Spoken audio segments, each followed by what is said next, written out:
నమస్తే. శ్రీ మాత్రే నమః. శ్రీ గురుభ్యో నమః. మన ఖగోళంలో ప్రతి నిమిషము ఏదో ఒక గ్రహాల సంయోగము, గ్రహాలతో కలిసి ఉండడం వల్ల రాజయోగాలు, మహారాజయోగాలు ఇలాంటివన్నీ ప్రతి క్షణము, ప్రతి నిమిషము జరుగుతూనే ఉంటాయి. అయితే వీటితో పాటుగా మనకి గ్రహణాలు కూడా అప్పుడప్పుడు సంభవిస్తుంటాయి. అయితే ఈ 2025 సంవత్సరంలో మనకి మార్చి నెలలో 2 గ్రహణాలు, సెప్టెంబర్ మాసంలో మరొక 2 గ్రహణాలు సంభవించబోతున్నాయి. అయితే మార్చి 14న ఒకటి, మార్చి 29న ఒకటి 2 గ్రహణాలు కనబడబోతున్నాయి. సూర్యగ్రహణాలు, చంద్రగ్రహణాలు. అయితే వీటితో పాటుగా మనకి అన్ని గ్రహణాలు మన భారతదేశ ప్రకారం చూసుకున్నట్టయితే అన్నీ మనకి కనపడవు. కొన్ని పాక్షికంగా కనబడతాయి, కొన్ని అస్సలు కనబడవు, కొన్ని విదేశాలలో కనబడుతూ ఉంటాయి. అలాంటప్పుడు మీకు సందేహం రావచ్చు, పాక్షికంగా కానీ లేదా మనకి కనబడకపోయినా కానీ మనం ఆ విధి విధానాలు పాటించాలా అంటే తప్పనిసరిగా పాటించుకోవాలి. మనకి కనబడినా కనపడకపోయినా, కనబడితే ఉండే తీవ్రత కన్నా మనకి ఎక్కువ తీవ్రత ఉంటుంది కనబడితే, కానీ కనబడకపోతే తీవ్రత తక్కువ ఉంటుంది. కాబట్టి మనకి తెలుస్తుంది. కాబట్టి మనము కొంత పరిహారాలు కనుక పాటించుకోవడము, కొంత నియమ నిబంధనలు పాటించుకోవడం జరిగితే కనుక వాటి వల్ల వచ్చే దుష్ప్రభావాలు కానీ, దోషాలు కానీ మనం తప్పించుకున్న వాళ్ళం అవుతాము. అయితే ఈ 2025లో మనకి మొత్తం 2 సూర్యగ్రహణాలు, 2 చంద్రగ్రహణాలు. అయితే మార్చిలో కనిపించేది, అంటే మార్చి 14వ తారీఖున కనిపించేది సంపూర్ణ చంద్రగ్రహణము. కానీ అది మన భారతదేశంలో కనిపించట్లేదు. మన ప్రేక్షకులు దేశ విదేశాల్లో, ప్రపంచం మొత్తం ఉంటారు. కాబట్టి ఏ దేశంలో ఉండేవాళ్ళు ఈ నియమాలు పాటించుకోవాలి అనే అంశంలో ఈ చంద్రగ్రహణము యూరప్, అమెరికా, ఆఫ్రికా, పసిఫిక్ ప్రాంతాల్లో కనిపిస్తుంది. మన భారతదేశంలో కనిపించట్లేదు. ఈ ప్రాంతాల్లో ఎవరైతే నివసిస్తున్నారో మన వ్యూవర్స్, అంటే మన ప్రేక్షకులు, వారు తప్పనిసరిగా నేను చెప్పబోయే పరిహారాలు, జపాలు, హోమాలు అక్కడ మీ శక్తి అనుసారము మీ పరిసరాల్లో దొరికే అవకాశాన్ని బట్టి మీరు తప్పనిసరిగా పాటించుకోండి. అయితే మార్చి 29ని పాక్షిక సూర్యగ్రహణం ఇది. అయితే ఇది భారత కాలమాన ప్రకారము, అంటే ఇది మన భారతదేశంలో కనిపిస్తుంది. చాలా జాగ్రత్తలు తీసుకోవాలి. అందులో సూర్యగ్రహణము పట్టపగలు సమయము. అయితే ఈ సమయం మనకి మన స్టాండర్డ్ టైం ప్రకారము, ఇండియన్ స్టాండర్డ్ టైం ప్రకారము మధ్యాహ్నం 2:21 నుంచి సాయంత్రం 6:14 వరకు ఈ సూర్యగ్రహణం మన భారతదేశంలో కనబడుతోంది. దీనితో పాటుగా అయితే మార్చి 29వ తారీఖు 2025 సంవత్సరంలో పాక్షిక సూర్యగ్రహణం రాబోతోంది. అయితే ఇది భారత కాలమాన ప్రకారము మధ్యాహ్నం 2:21 నుంచి సాయంత్రం 6:14 వరకు ఉంటుంది. అయితే ఇది ఏ ఏ ప్రాంతాల వారికి వర్తిస్తుంది అంటే కనుక Bermuda, Barbados, Denmark, Austria, Belgium, ఉత్తర బెల్జియం అంటే north Belgium, Finland, Germany, France, Hungary, Ireland, Morocco, Greenland, తూర్పు కెనడా, లిథువేనియా, నెదర్లాండ్స్, పోర్చుగల్, ఉత్తర Russia, Spain, Suriname, Sweden, Poland, Norway, Ukraine, Switzerland, England మరియు యునైటెడ్ స్టేట్స్ ఆఫ్ అమెరికా యొక్క తూర్పు ప్రాంతాల్లో ఇది కనిపిస్తుంది. కాబట్టి ప్రేక్షకులు మీరు ఏ ఏ ప్రాంతాల్లో ఉన్నారో, దేశ విదేశాల్లో ఉన్నారు కాబట్టి మీ ప్రాంతానికి సంబంధించినటువంటి ఈ గ్రహణానికి సంబంధించినటువంటి నియమ నిబంధనలు తప్పనిసరిగా పాటించుకోండి. అయితే ఇది మన భారతదేశంలో కనిపించదు కాబట్టి, పాక్షికంగా ఉంటుంది కాబట్టి మన భారతీయులు కూడా దీనికి సంబంధించినటువంటి నియమ నిబంధనలను పాటిస్తే ఆ గ్రహణ దోషాల నుంచి తప్పించుకుంటాము. అయితే ఇది మరొక గ్రహణాలు సెప్టెంబర్ 7, 8 సంపూర్ణ చంద్రగ్రహణము. ఇది మన భారతదేశంలో మాత్రం కనిపిస్తుంది. తరువాత సెప్టెంబర్ 21న పాక్షిక సూర్యగ్రహణము, అంటే 2 చంద్రగ్రహణాలు 2 సూర్యగ్రహణాలు మార్చి సెప్టెంబర్ మాసాల్లో కనిపించబోతున్నాయి. అయితే ఈ సూర్యగ్రహణము మన భారతదేశంలో కనిపించట్లేదు, చంద్రగ్రహణం మాత్రమే కనిపిస్తోంది. ఏ దేశాల్లో కనిపిస్తోంది ఈ పాక్షిక సూర్యగ్రహణము సెప్టెంబర్ నెలలో అనే అంశాన్ని మనం తదుపరి సెప్టెంబర్ నెలలో వివరంగా తెలియచేసుకుందాము. అయితే ఇప్పుడు మన భారతదేశంలోనూ మిగతా దేశాల్లోనూ మార్చి 29వ తారీఖు కనపడబోయే ఈ గ్రహణానికి సంబంధించినటువంటి సమయాలు, సూతక కాలము, పట్టు విడుపు నియమ నిబంధనలను వివరంగా చెప్తాను. నోట్ చేసుకోండి లేదా మరలా వినే ప్రయత్నం చెయ్యండి. అయితే గ్రహణ ప్రారంభానికి 12 గంటలు సూతక కాలము అంటారు.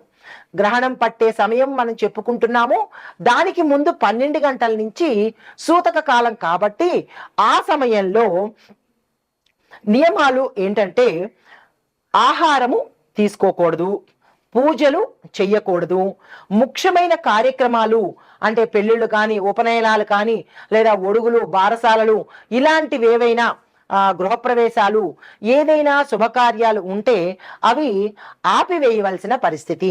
దీంతో పాటు గర్భిణీ స్త్రీలు మాత్రము ప్రత్యేకమైన జాగ్రత్తలు తప్పనిసరిగా తీసుకోవాలి. తర్వాత గ్రహణ అనంతరము, గ్రహణం ముందు స్నానము, సూతక కాలంలో ఏమీ చెయ్యకూడదు. గ్రహణ అనంతరము స్నానం చేసి మనము గరికతో ఇల్లంతా శుభ్రం చేసుకుని, పసుపు నీళ్లతో శుభ్రం చేసుకుని, ఆ తరువాత స్వామివారికి పూజా కార్యక్రమాలు చేసుకుని విధి విధానంగా మనం అన్ని కార్యక్రమాలు చేసుకోవచ్చు. అయితే గ్రహణానికి పట్టే సమయం మనకు తెలుస్తోంది కాబట్టి ప్రతి ఒక్క తినే పదార్థం మీద కానీ, ఊరగాయల మీద కానీ, మన తినుబండారాలకు సంబంధించినటువంటి అన్నిటి మీద దర్భలు కనుక వేసినట్టయితే ఆ సమయంలో ఆ ఆహార పదార్థాలకి ఏవైనా దోషాలు అంటుకుంటే అవి తిన్న మనకి ఆ దోషాలు కూడా అంటుకుంటాయి. కాబట్టి ఈ గ్రహణ సమయంలో దర్భను లేదా గరికను తీసుకొచ్చి మీ గృహాల్లో ఏవైతే తినుబండారాలు ఉంటాయో, ఎక్కడైతే మీరు తినుబండారాలు స్టోర్ చేసుకుంటున్నారో ఆ ప్రాంతాల్లో తప్పనిసరిగా దర్భను, గరికను వేసుకోండి. దర్భ అంటే ఎండుగడ్డి, గరిక అంటే పచ్చగడ్డి. దర్భ దొరకని వాళ్ళు పచ్చగడ్డి వేసుకున్నా తప్పులేదు.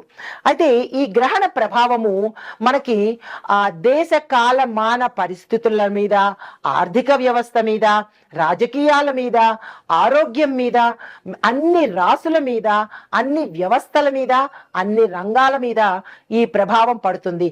అంటే ప్రపంచవ్యాప్తంగా ప్రతి దానికి, ప్రతి అంశానికి ఈ గ్రహణం అనేది దాని దోషాలు ఉంటాయి. కాబట్టి తప్పనిసరిగా ఏముందిలే, సైన్స్ ప్రకారం చూసుకుంటే ఆ సూర్యుడికి చంద్రుడికి మధ్యలో భూమి వస్తుంది, లేదా సూర్యుడికి చంద్రుడికి మధ్యలో వీడు వెళ్తారు, వాళ్ళు వెళ్తారు అని నాన్సెన్స్ గోన్సెన్స్ అనుకుని మీరు వదిలేసినా, లేదా ఏంట్లే సైన్స్ ముదురుతున్నా, ఇంకా ఇలా పాత చింతకాయలు అనుకుని వేళాకోళం చేసినా దాని ప్రభావాలు తరువాత ప్రతి ఒక్క జ్యోతిష్కుడికి ఫోన్ చేసి అయ్యా మేము ఈ బాధలు పడుతున్నాము, అయ్యా మేము ఈ బాధలు పడుతున్నాము, ఈ ఇబ్బందులు పడుతున్నాము అని ఫోన్ చేసే పరిస్థితి నుంచి తప్పించుకుంటారు.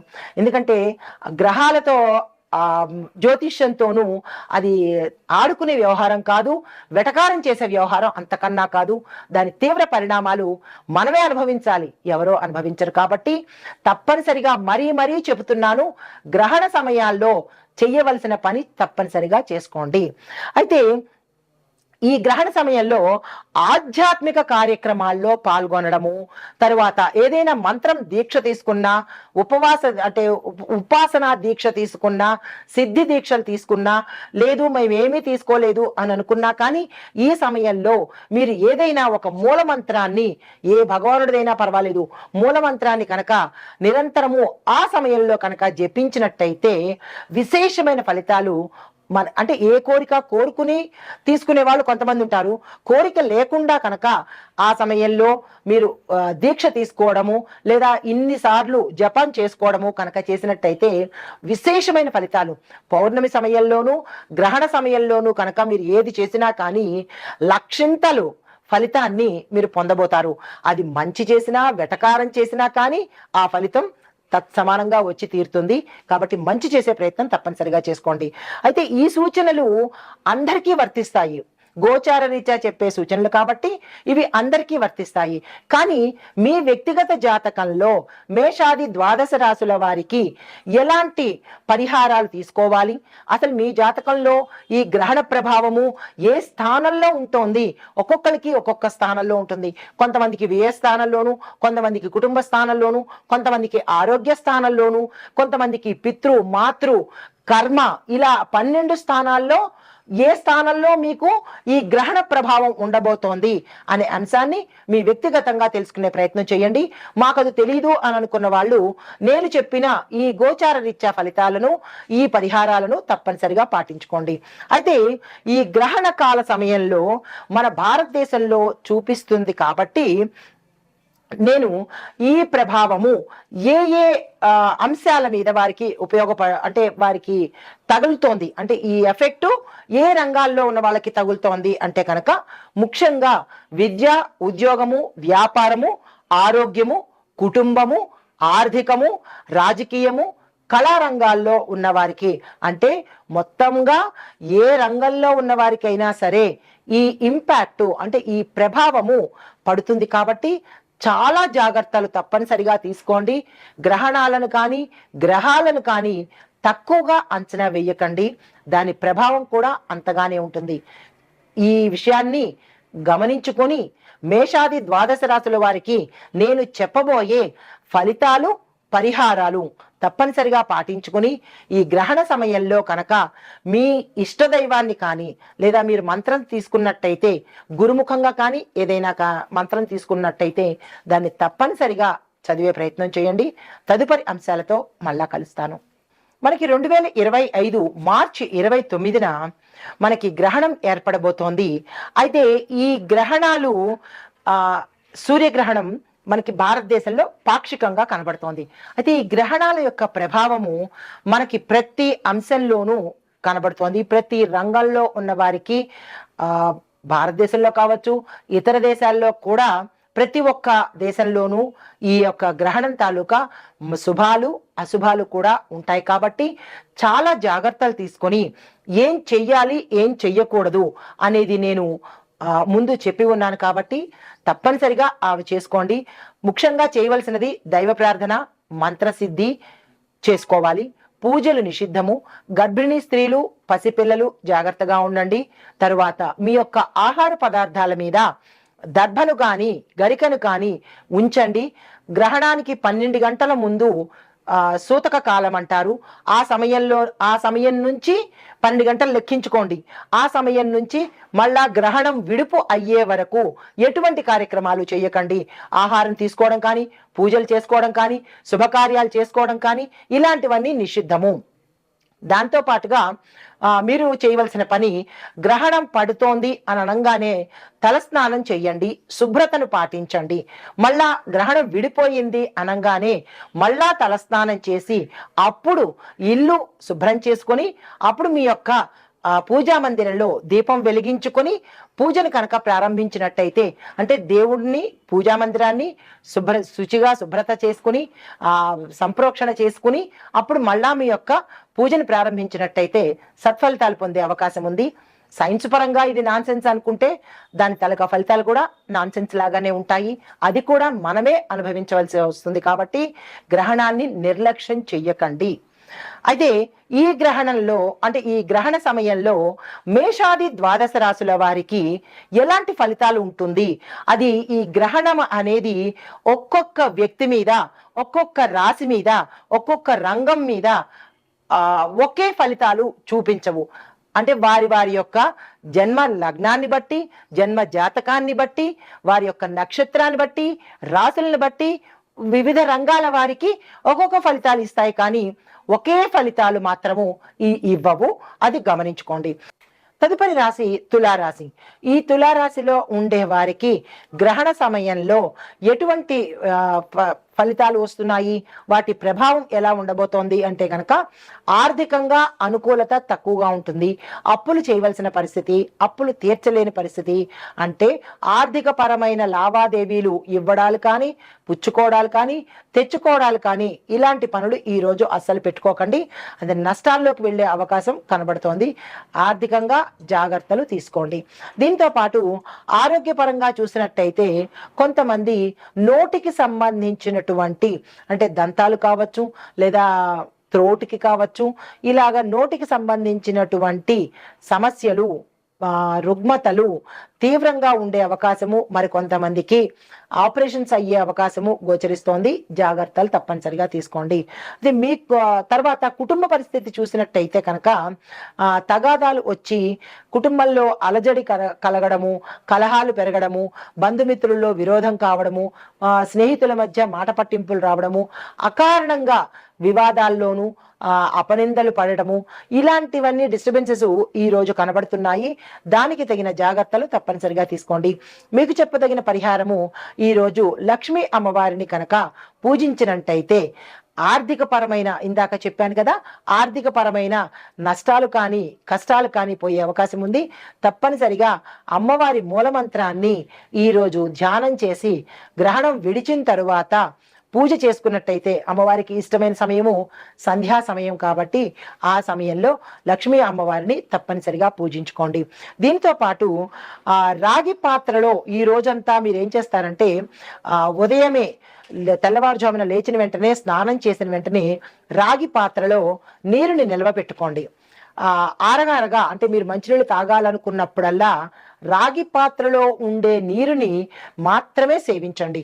అది రాగి బిందులో కావచ్చు, లేదంటే రాగి జగ్గుల్లో కానీ, మీకు అనుకూలమైన ఏ పాత్ర ఉంటే ఆ పాత్రలో రాగి పాత్రలో నీళ్లు నింపుకొని ఆ నీళ్లను మాత్రమే మీరు ఈ రోజంతా సేవించినట్టయితే, రాగి అంటే సూర్యుడికి ఇష్టమైన లోహము రాగి కాబట్టి ఆ గ్రహ దోషాలు కానీ, ఆ గ్రహణ దోషాలు కానీ పోగొట్టే ప్రయత్నం తప్పనిసరిగా ఉంటుంది.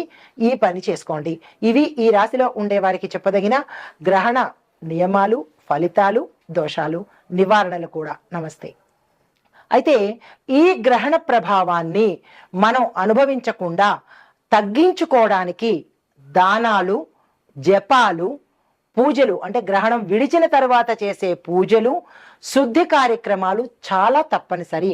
ఇల్లుని శుద్ధి చేయడము, పూజా గది శుద్ధి చేయడము, దేవుణ్ణి శుద్ధి చేయడము తప్పనిసరి. మాంసాహారము, మద్యము ఈ రెండు నిషిద్ధము. ఈ రోజు బ్రహ్మచర్యం తప్పనిసరిగా పాటించాలి. వీటితో పాటు ఇందాక మనం వృక్షారోహణ అనే అంశాన్ని, ఒక చిన్న మాటను మీకు చెప్పాను.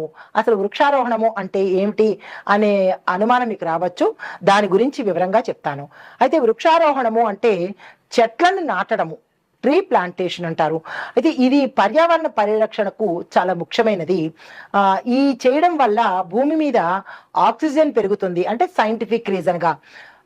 అది మరి ఆధ్యాత్మికంగా చేసినట్టయితే కనుక భూమి అంటే రాహు కుజుడు, రాహు కుజ కేతు వీటి యొక్క ప్రభావం నుంచి మనం తప్పించుకునే అవకాశము, వారి యొక్క దోషాలను, అంటే ఆధ్యాత్మిక పరంగా ఫలితాలు ఏమిటి అంటే ఈ గ్రహాల యొక్క దోషాన్ని తప్పించుకుంటాము.